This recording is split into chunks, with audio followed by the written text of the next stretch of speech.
What's up, everyone? Thank you so much for joining me here today on MUSE TV. My name is Samantha Aguilar, and today I'm going to be guiding you guys through a South by Southwest film called Inbetween Girl.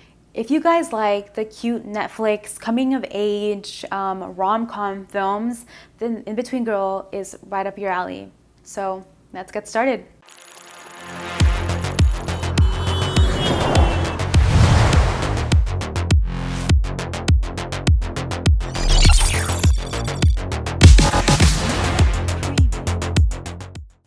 Okay, so right off the bat, I think my favorite thing about this film is that it stars a young Asian American young woman.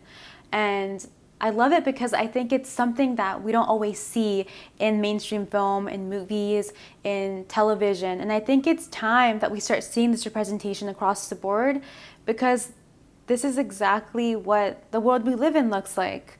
I also love that the character, from beginning to end, her attitude is strong, her personality is strong, she's smart, she's driven, she has passions, and she doesn't really care all too much about what other people think about her. And I love that because a lot of the times when we portray these young women in these coming of age films, they're super insecure, maybe not the happiest with themselves, maybe they don't have all the friends, and of course the love interest is this popular guy who's got it all, and compared to him, she's just a regular girl. So our main character's name is Angie, and we kind of follow her as she really learns about herself, about her life, about the world around her.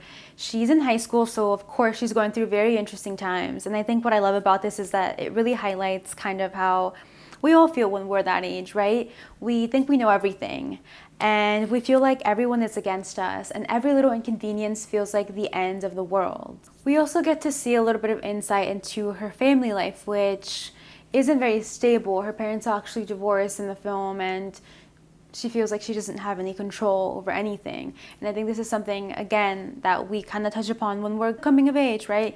We're in this really weird place where we're not adults yet, but we're getting there, and we're getting older, and we have responsibilities, and we're learning about society and ourselves. You are not really in control at that age. You have your parents and people older than you telling you what you should or shouldn't be doing.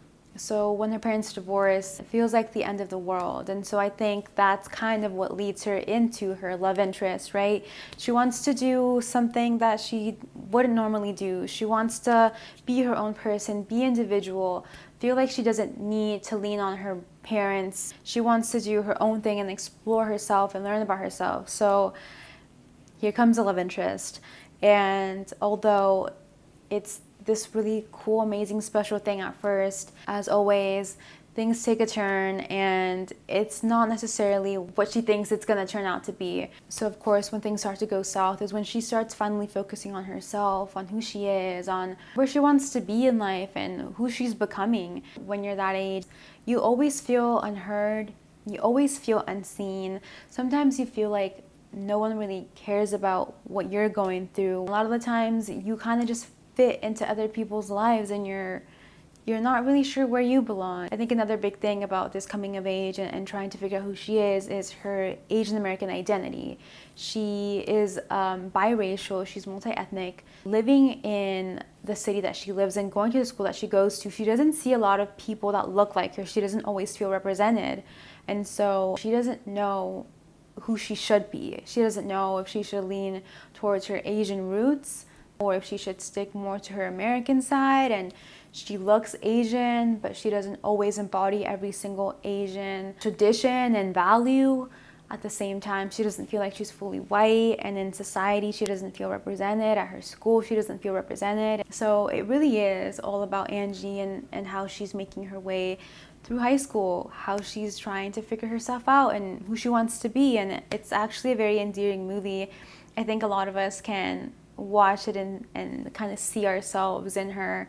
Like I said before, she's very, very strong-minded, very individualistic and independent, but of course there are moments where we do see her lose that confidence and that strength, and like I said before, I think we can all definitely relate to that. It's a very endearing movie. I 100% recommend it, and if you guys get a chance to watch it, please do let us know what you think. put some comments down in the comment section and like this video, and thank you so much for joining us today on MUSE TV.